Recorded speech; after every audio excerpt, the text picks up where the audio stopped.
c'est les tutos de Nono. Bonjour chers amis traders, aujourd'hui je voulais répondre à une question qui m'a été sympathiquement transmise par le formulaire que je vous envoie quand vous s'inscrivez sur la newsletter du site, et qui est en fait comment soigner ces entrées en position, hein, notamment là sur le cas qui est stipulé sur AXA, pour optimiser ces entrées, et en tout cas avoir quelque chose de relativement simple en tête, j'imagine, pour être validé dans sa prise de position dès le départ de manière correcte. Alors on va regarder tout de suite sur le graphique puisqu'il s'agit d'AXA, hein, qui est mentionné dans cette demande. Alors juste avant, donc je vais reprendre les principes que j'avais écrits dans mon article Le volume par prix, l'arme nucléaire du trader, dont je mettrai le lien, hein, pour rappel dans la description de cette vidéo, qui explique un petit peu la notion de volume par prix. C'est celle qui, moi, dirige vraiment, vous avez dû le voir dans mes vidéos, toutes mes orientations, mes choix en termes d'entrée, et potentiellement aussi de sortie sur tout simplement sur mes positions de trading, long terme, même court terme. Il y a vraiment tout là-dedans. Il y a une petite vidéo explicative aussi à la fin. Donc je vais reprendre juste les grandes lignes, puisque ce qui nous intéresse ici, c'est plutôt de parler bien d'AXA. On va reprendre tout de suite les grandes lignes et voir comment ça se passe sur un graphique donc complètement vierge qui est donc pour l'instant à l'écran. D'abord, je commence toujours par une analyse long terme, donc essentiellement en mensuel, où je vais faire apparaître le volume par prix. Donc c'est ce qui est l'indicateur qui est sur le côté gauche, hein. Je fais très rapidement voir ce qu'il y a dedans. Ensuite, l'idée c'est de faire apparaître avec la plus grande finesse les informations pour que ça soit assez, qu'on n'ait pas trop de trous comme c'est le cas ici. Et ce qui m'intéresse le plus, c'est de faire apparaître les pics, hein, en partant du principe que ce qu'il y a sur le 0 ici, tout à gauche c'est 0. L'histogramme en fait part de la gauche et plus on va à droite, plus ça monte. Donc vous voyez qu'il y a des pics comme ça, hein. Je vais en mettre plusieurs. Hop. Les pics de volume par prix. Donc en général, je mets des traits noirs. J'appelle ça des points consensuels. C'est là où il y a eu le plus d'échanges, hein. C'est la définition d'un pic de volume par prix. Et puis il y a où les creux. Alors, en général, il y a au moins un creux entre chaque pic, hein, sinon c'est plus vraiment. C'est comme les montagnes, hein. Il y a forcément une vallée entre chaque sommet. Voilà, je les mets comme ça, hein. Je mets les plus remarquables, hein. Par exemple ici, alors ici il y en a un beau aussi. Alors, on va mettre les plus remarquables ici. Donc je fais ça sur plusieurs unités de temps. Bien sûr, je vois la tendance, hein, tout simplement. Alors ça aussi, j'ai une autre vidéo qui explique la tendance avec le RSI stochastique. Je pourrais également le mettre en description. Là, on voit que le RSI est au-dessus de 50 qui se maintient. Le stochastique fait pareil. Puis bon, c'est assez visuel. On voit qu'on est clairement en train de monter depuis que le RSI stochastique est au-dessus de 50. Depuis ici, à peu près. Donc, tout ceci est extrêmement haussier. Donc là, analyse de la tendance, analyse des pics et des creux. Je fais ça pour l'unité de temps mensuelle. Je fais ça pour l'unité de temps weekly maintenant. Hop, comme ceci. Donc j'affine un petit peu, hein, tout ça.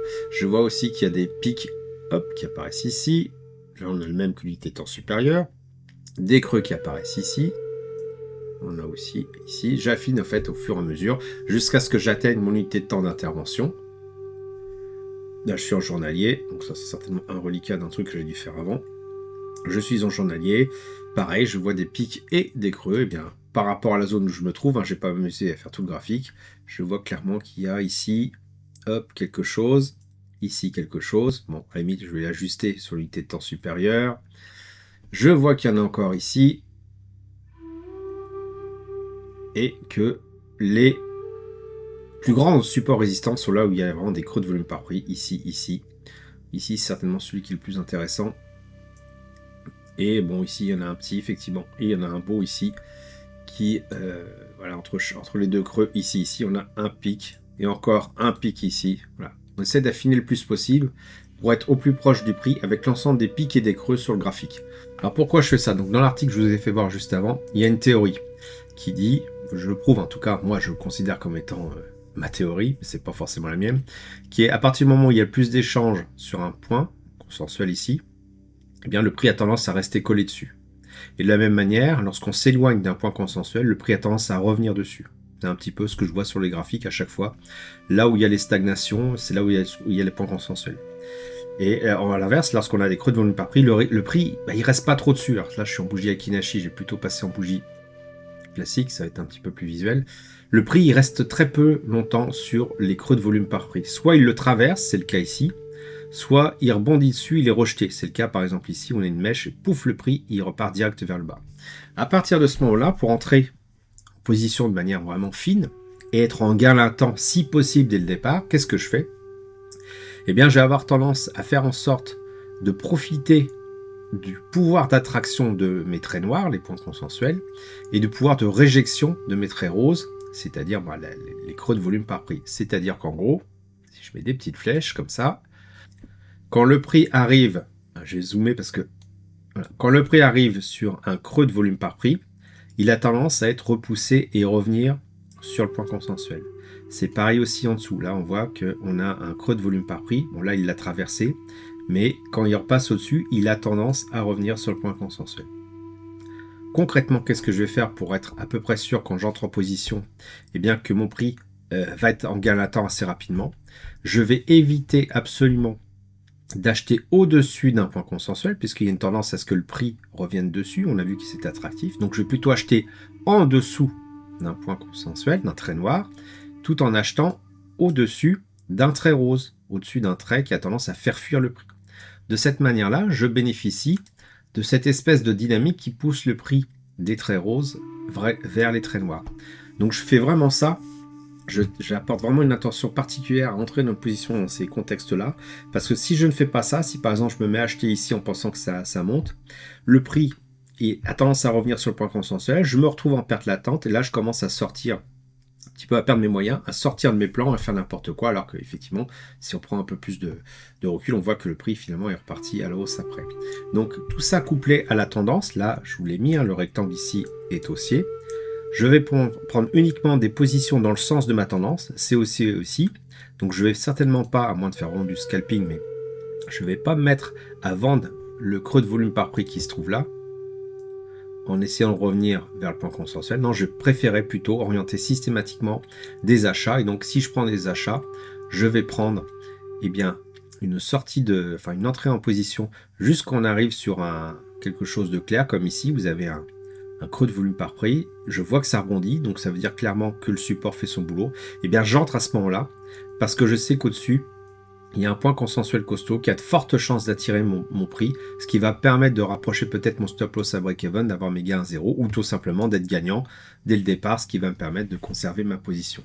Donc qu'est-ce qui se passe? Ça, c'est quand on est en tendance. Imaginons qu'on soit maintenant en range. Alors je ne sais pas s'il y a un range ici, on va peut-être se mettre sur une unité de temps un peu plus vieille. Là, on a un joli range ici. Là. Vous avez des ranges ici. Regardez ici ce qui se passe.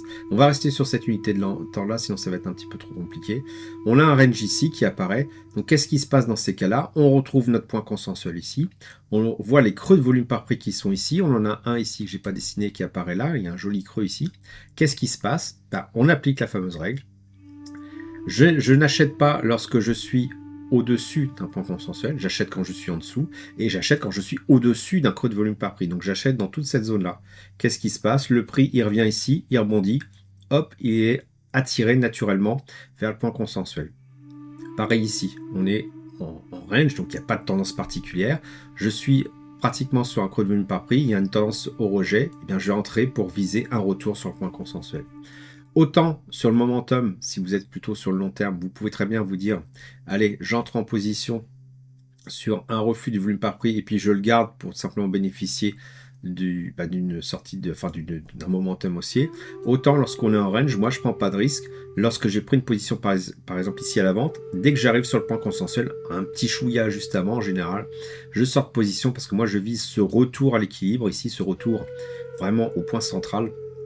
Parce que c'est ce qu'il y a de plus sûr, je ne sais pas après si le prix va refluer, s'il va continuer, ça j'en sais rien. Par contre, j'ai de fortes probabilités, c'est vrai que ça ne marche pas à chaque fois, mais j'augmente mes chances lorsque j'entre en position par exemple à la vente ici, en dessous d'un creux de volume par prix, et au-dessus d'un point consensuel, pour qu'il revienne à proximité de ce point consensuel. Donc je ne prends pas trop de risques, il y en a qui peuvent viser après, de pile dessus, j'ai tendance à sortir un chouïa avant, que ce soit à la hausse ou à la baisse.